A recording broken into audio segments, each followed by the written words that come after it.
Today is August 31st, 2022. My name is Rob Carr of Kalamazoo Right to Life, and this is a special edition of Pro-Life Week. Well, as you can see, I am dressed up in my suit coat to celebrate what happened just about an hour ago in our state capital, Lansing. By a 2-2 split vote, the State Board of Canvassers has temporarily shelved the Reproductive Freedom for All's petition drive and referendum ballot proposal. Remember, we've talked about this before. The Reproductive Freedom for All petition drive, they collected 750,000 signatures that were verified as valid, but the proposal would nullify our 1846/1931 pro-life law and put a constitutional change in the Michigan Constitution that would legalize abortion through fetal viability and would nullify or reject every pro-life law that has been enacted in the last 40 years. Well, today they voted 2-2 not to authorize this to become a referendum in November. Now, it will be challenged because it was a split vote. It will be challenged, and the Michigan Supreme Court has until September 9 to hear the case and render a decision. Because according to statute, September 9 is the deadline for when ballots and referendums have to be approved for printing, because you have to allow time for printers to print up ballots for November. They have to be all approved, and everything's got to be done with a certain timetable. And September 9 is that cutoff point for the Michigan Supreme Court to make a decision whether or not the Reproductive Freedom for All's ballot initiative will go on the November ballot as a state referendum. So that's going to be decided in just over a week. But when in watching this, you get a chance to see this on the Michigan Gov website. It was very interesting. But the pro-abortion side argue that this was strictly a spacing issue or a formatting issue, and that the Board of Canvassers do not have the authority.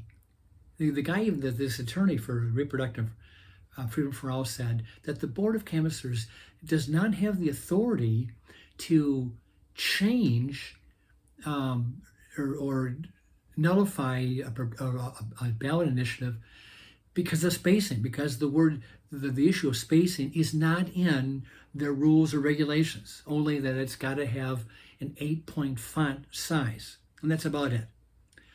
Now, the pro-life side arguing that it was clearly a form issue because you had, I talked about this last week, and this past Monday, you had several places where you had 4, 5, or 6 words all strung together without spacing.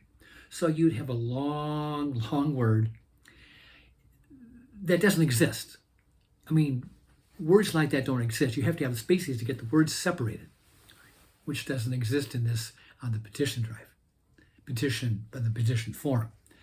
So, and the chairman of the Board of Canvassers said that if this had come before the board back in March, he said, we would have never certified this petition because of this error on formatting, this error on words without spaces. It would have never been approved. So the 2 Republicans said no, and the 2 Democrats said yes. So the Michigan State Supreme Court will make the decision. And, we're still not out of the woods on this because, when you could tell by how it's being presented by the other side, the pro-abortion side. They stressed that 750,000 people signed this form, and no one questioned what these words meant. It was not an issue. You know, their issue is the content of the wording, the content. What do these words mean? The pro-life side is not talking about content. They're talking about form, the process.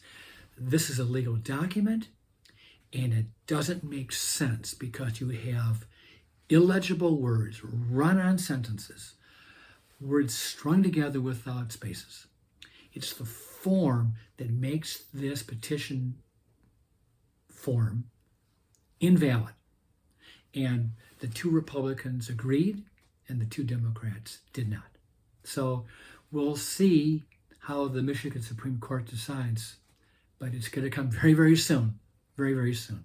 So be praying for the Michigan Supreme Court that even the Democrats who are on the Supreme Court, that even they have to recognize that our society is governed by laws and rules and policies and forms.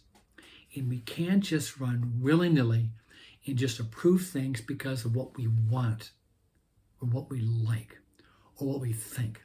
It has to be done according to policy, according to form, according to structure. And the structure failed with that petition form. It failed. And if the Supreme Court agrees with us and there's going to be no ballot proposal, no referendum in November, that just means that we have to work twice as hard because we know that the other side is not going to give up on this, and they will work twice as hard in 2 years to get it on the ballot for 2024, because they will not rest until abortion is legal in Michigan. And so I'm going to leave you with that. Pray for the Supreme Court justices that they make the right decision and scrap this referendum based on the form of that petition. Those the words that were strung together made that form invalid. With that, I'll let you go, and I will see you next time.